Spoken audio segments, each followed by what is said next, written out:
Hello hi नमस्कार। आज मु आपण मानक स्वागत करुच्ची मोर YouTube channel Shiv Shambhu learning creation को।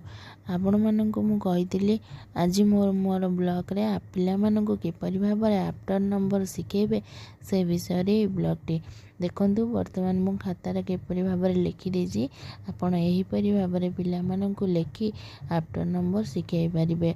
एमिति 1 2 3 4 5 6 7 8 9 10 पर्यंत लिखिदेवे। लिखिदे 1 लिखिक गार देकी आफ्टर नंबर 2 लिखिक गार देकी आफ्टर नंबर एमिति आपण माने लिखिबे। तापर पिला मानकु कहिबे से खाली जगह गुड़िक 2 रो आफ्टर कौन 3 रो आफ्टर कौन फिलअप करिवे। एही परि भापरे आपरे प्रतिदिन पिला मानकु आफ्टर नंबर लिखेबा सहित मुहरे भी डकेइबे। ताहले पिला मानकर प्रैक्टिस भल भाव में प्रतिदिन आपण मूल पाठ को प्रथमे पढ़ाई देबे। तापरे आपण जो जो पाठ आगुरु सब पढ़ाई ताकू पढ़ाई देबे। तापरे आजिर पाठ नुआ पाठ को पढ़ाइबे। प्रतिदिन तांको डकाइबे। जदि आपण मानकु मोर ब्लॉग टी भल लागिथिबो ताले प्लीज लाइक सब्सक्राइब शेयर करिया को भूलिबे नाही। रहूची नमस्कार।